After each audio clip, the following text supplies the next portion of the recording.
there, everyone. I hope you're all having a wonderful day. My name is Jackson Fontenelle, and I'm an 11th grade guy at First Baptist Covington. Thank you for taking the time to join in with me with this quick little devotional. If you have your Bible with you, go ahead and grab it. If not, the verses will be put up on the screen for you. Today we're going to be reading in Matthew chapter 25, verses 14 through 30. For it will be like a man going on a journey who called his servants and entrusted to them his property.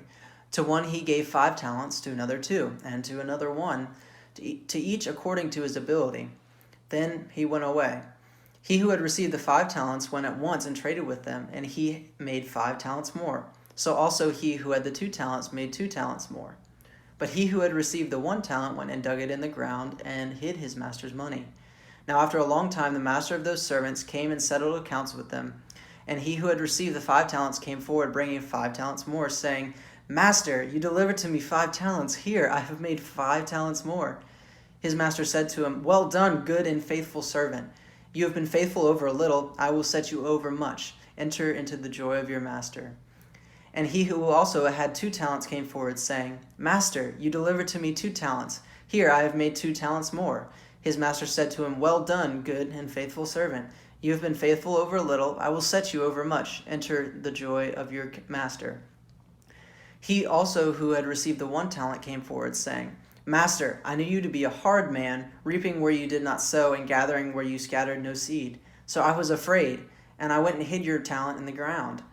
Here, you have what is yours. But his master answered him, You wicked and slothful servant, you knew that I reap where I have not sown and gather where I scattered no seed. Then you ought to have invested my money with the bankers, and at my coming I should have received what was my own with interest. So take the talent from him and give it to him who has the 10 talents. For to every one who has will more be given, and he will have an abundance. But from the one who has not, even what he has will be taken away. And cast the worthless servant into the outer darkness, in that place where there will be weeping and gnashing of teeth. So if you're like me at all, if most of you, if not all of you, have found that with this whole coronavirus and quarantine going on, having to stay home, you've found a lot more free time and flexibility in your schedule, whether that's less school or no more extracurriculars or no more sports or whatever it may be. You've found some time that you don't know what to do with, and frankly, you're kind of bored, tired of going through the motions of scrolling through social media, watching TV, maybe going outside every once in a while, playing games and just talking with your friends, whatever. But frankly, you've become bored.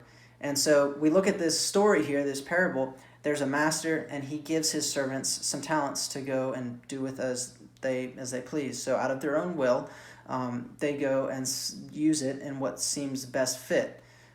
So the first 2 servants, they go and they double what they were given, and which naturally, when they bring back, the master is very pleased with them and says, Look, I'm going to put you over more if you can do great things with this little bit.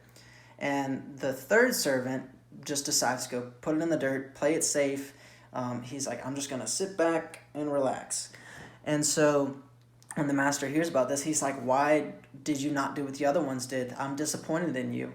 Or why were you so slothful, and why didn't you just sit around when you know that I would have done better and I would have been like the first 2 servants with what I gave you if I was here? And so this is a great encouragement to not be complacent, not just sit around like a lot of us probably have been. And I don't blame you. It's hard to find things to do, but I encourage you that this is a great time to grow spiritually, physically, mentally, whatever it may be. It's a great time to get into the Word and to start knowing God. And the Bible is a great place for just growth, wisdom, knowledge, and just learning about relationships. And a lot of it is a lot more practical than even I realize, and that a lot of people realize. And there's a lot of really practical applications in there. Proverbs is a great book to start in, whether you're just reading a chapter a day, and there's a lot of wisdom in there. If you're able to turn that over and say, okay, how does this look in my life? It's in my life personally been very, very applicable, and I've gotten a lot of wisdom out of it. So and this is also an encouragement, not just spiritually, but physically and mentally. You have this free time. Use it to get ahead of everybody else that's just resting and sitting back.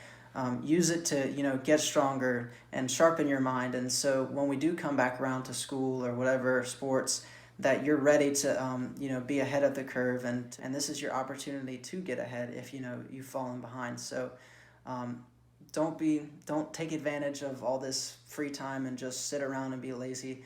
Um, Go and do something, grow, or maybe start a new hobby, or just use your talents and gifts to be productive, because at the end of all this, you'll see the fruits of it, and you'll be like, man, I'm glad I did something.